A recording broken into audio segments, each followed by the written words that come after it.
welcome back. So today we'll continue with the kingdom Protista again.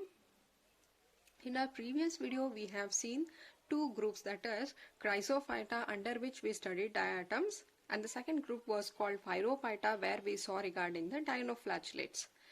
Now we have to study the third group called euglenoids, under which euglena is an example. So euglenoids, these are fresh water, meaning they live in a fresh water, and they are photosynthetic. See, all these three, the first, second, third group, whatever we have seen, these are called photosynthetic Protista. So they are photosynthetic. Here euglenoids exhibit both some of the characteristics resemble like a plant and some characteristics resemble the animal. So for example, plant-like characteristics are presence of chloroplast. See, we have seen that the chloroplast is an organelle which is present in case of a plant within which the chlorophyll pigments were present. So these euglenoids also have such organelles. They have the organelle called chloroplast, which is a feature of the plant. So that's why they behave or they look like a plant. And coming to the animal-like characteristics is absence of cell wall. See, cell wall is present in case of plant cell and cell wall is absent in case of an animal cell. This was a characteristic or a distinguishing features. So here these euglenoids lack the cell wall. So that is characteristics like animal. Therefore, euglenoids are between plant and animal. They show some characteristics like plant and some are like animals. But instead of cell wall, they have a protein-rich layer called pellicles. So these are there for their flexibility. Because of that, their body are very flexible in nature. Clear? Next, they have two flagella. Even dinoflagellates had two flagella. One was in the longitudinal groove and one more in the transverse groove. Here, they too have two flagella, among which one is short and one is long flagella. See, if you see the euglena, here is a diagram of euglena. The euglena has a prominent nucleus. This is the nucleus. See, this will have a nucleus because euglenoids are the eukaryotes. We have mentioned at the first point itself, Protista, all Protistas are here eukaryotes. Eukaryotes meaning they will have a defined nucleus. So they have a prominent nucleus, and this pouch, what you see, this pouch here is called as gullet. Is called gullet. Within this you can see one long flagella. This is a long flagella, and here you can see one more short flagella which is present within that socket, and this is our short flagella. Long and short. And this flagella, long flagella, this will help to move. It is there to swim. Because of this long flagella, euglenas are able to move. And the role of short flagella here is to capture the food. Not to swim, it is to capture the food. Got? So they have two flagella, one is a long flagella and one more is a short flagella. The long flagella help to swim, whereas these short flagellas are there to capture the foods. So now I told you they are photosynthetic, meaning they will prepare their own food. Then why they need to capture food? Here one more characteristic is in presence of light. When the light is available, they behave like a photosynthetic.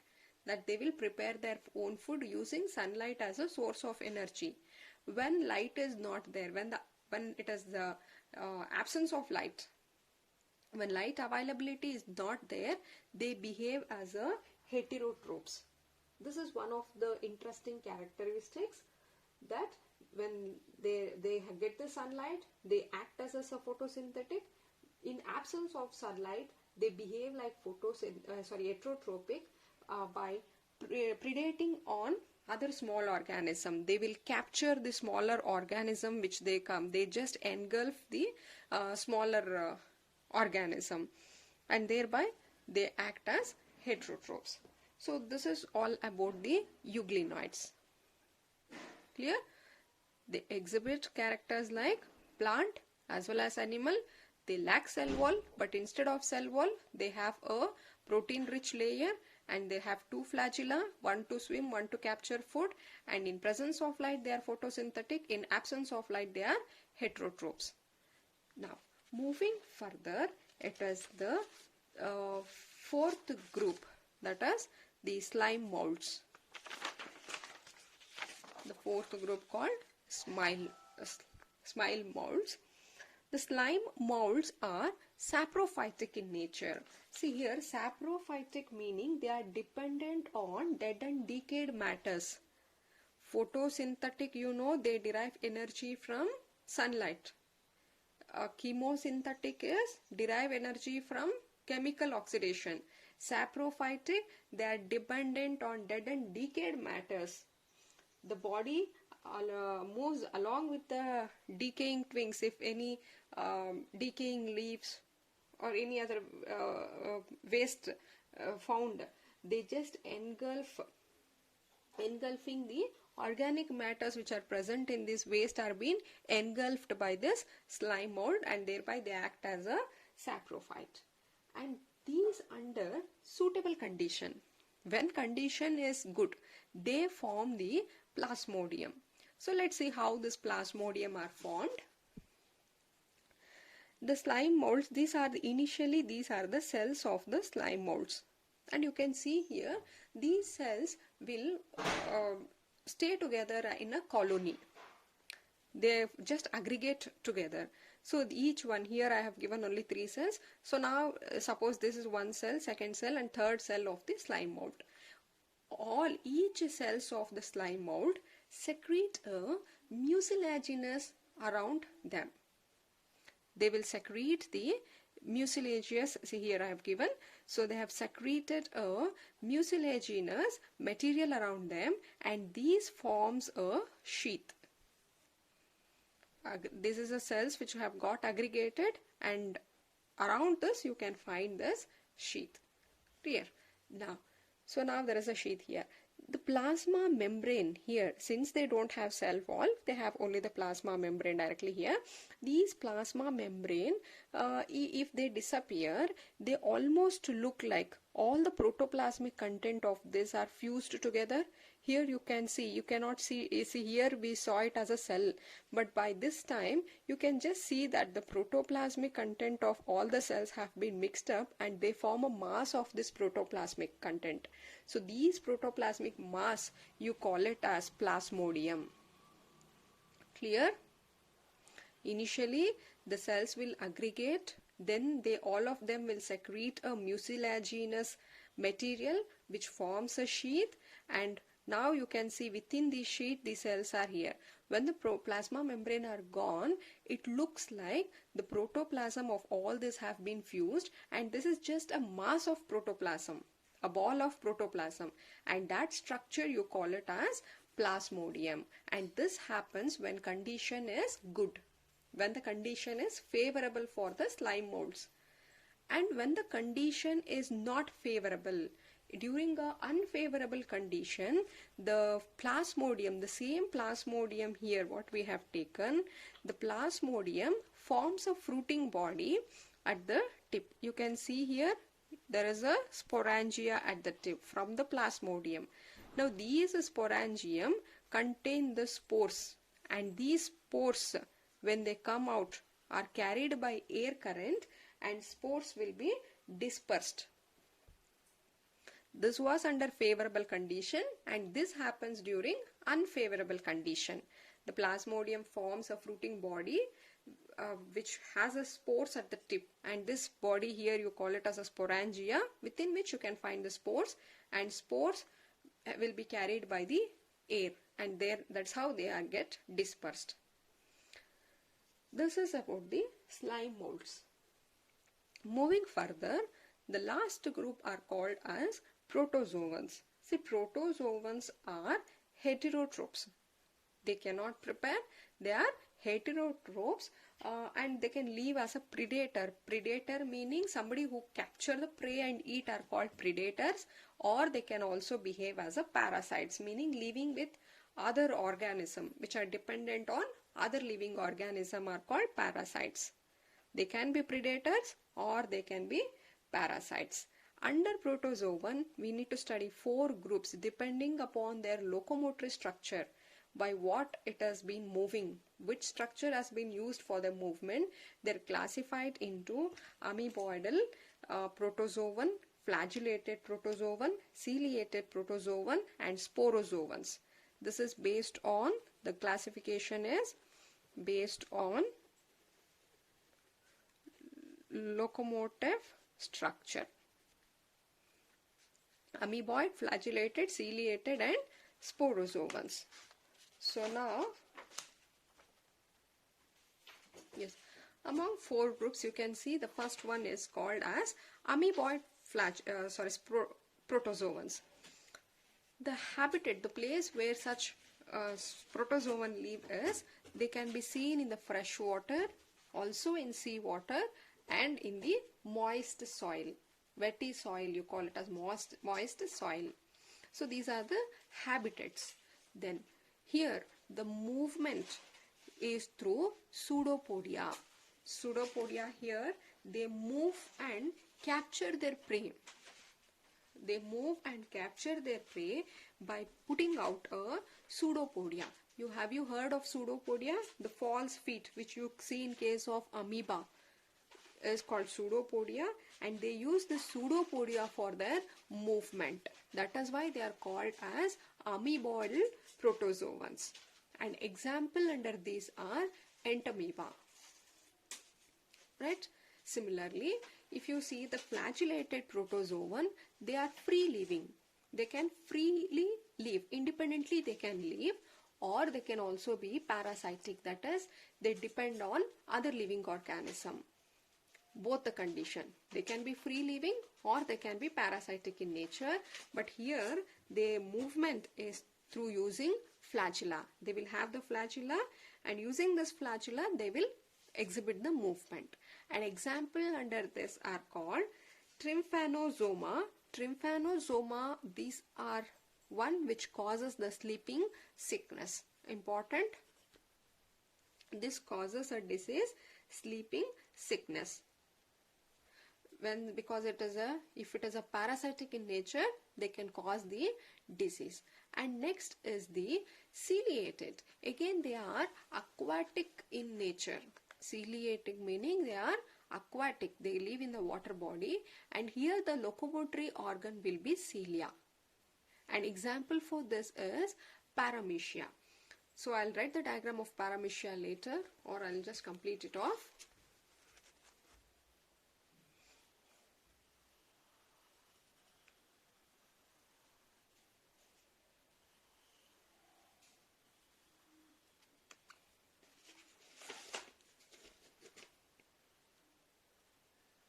This is how the paramecia looks.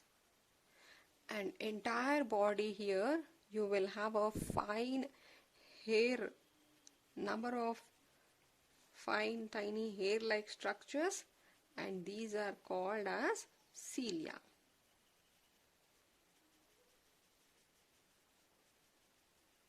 These are all called as what? They are called cilia. And now you can see here a small groove is found here, and these small groove, what you can see here, you call it as gullet. You can also find the cilia inside the gullets which are inwards like this. It's a inward. Yeah, now you can see here, this is a paramecia, and all this hair which were present are called as cilia, and this groove, what you can see a pouch like, you call it as a gullet, and inside gullet also you can find the cilia, but cilia are inwards, and this will act as this opening are called as a cytostome. So this will act as a mouth. It will act as a mouth, and there will also be a small opening here. A small opening here, and this opening you call it as the called phytopygy. This will act as the cytostome will act as a mouth, and cytopygy act as a anus, which is there to remove the waste. Unwanted material will be removed through this opening. Clear? And now it will have a prominent nucleus. Actually, it will have two nucleus. One bigger nucleus here, you call it as there's a prominent big nucleus, and this one you call it as macronuclei. It's called as a macronucleus, and there will be one more small nucleus which is called as micronucleus. It's a nucleus, macronucleus and micronucleus. See, all the metabolic reactions, whatever happens, all the metabolism is controlled by the macronucleus only. Macronucleus is there to control all metabolism which is happening inside the cell. The micronucleus mainly help in the reproduction process. Clear? Apart from this, they will have the centriole. You can see one radial centriole here. Along with the central centriole here, you can see some radiating like this. It looks like a flower here. So these are called as contractile vacuoles. Contractile vacuole. You can find the same vacuoles, one more at the other hand here. So now what is the role of this contracting vacuole is it is to maintain the osmoregulation. It has been used. So here this is how paramecia look. Clear? So next is the sporozoans. The sporozoans are endoparasite. We know parasite meaning which is dependent on other living organism. If it is living on, see, the parasite meaning it will have the host, and within the here these parasites are dependent on this host. There are two possibilities to stay. The parasite can stay inside the host or on the host. If it is staying inside the host, you call it as endoparasites. If it is on the surface or on the host, you call it as ectoparasites. Clear? But here these sporozoans are endoparasite, meaning which will live inside the host, and here they don't need movement because they stay within the host. Here in all the cases they need movement for they have to travel in search of the food or for reproduction. In this case there is no need for movement. Already they are staying in the host, so movement is not necessary. Therefore they don't have any locomotory structure. An example for this is the plasmodium. So plasmodium causes a disease called malaria. See, this plasmodium is different from what we have studied in the slime molds. See, slime mold, this is not an organism. It is a structure, and protoplasmic mass or aggregated structure is called as plasmodium. This is, we are talking of an organism. It has to be written here capital letter and underline, and there will be a species, Plasmodium vivax. So it is we are talking of a species, and this is the structure. Both Plasmodium are different. Clear? So this is all about the protozoans. I'll repeat once again. So we have seen the euglenoids. Clear? Under example for euglenoids are euglena, then slime mold. Under favorable condition it forms a structure called plasmodium. During unfavorable condition they forms the spores. And protozoan, under protozoan we have studied all four. Make a table and study this way so it will not be confusing. So just the first point will be regarding the habitat, the second point is what locomotory organ they use, and the third will be example. Suppose in exam if they ask you to if they are asking for you to write on the amoeboidal protozoan, no need to write all this. Just make point, 3 points is sufficient. That the first point will be the amoeboidal protozoan are lives in the fresh water, sea water, and also in the moist soil. And second point will be talk about their locomotory organ, that they move and capture the prey by using a false feet or by using a pseudopodia. And example under this is entamoeba. Finished. Clear? So that's why make a table like this, so it will be easy for you to understand, and also if individually asked you can write, or you can just give tables like this. Clear? With this we will complete kingdom Protista. We have completed now kingdom Monera and kingdom Protista both. Yes, thank you.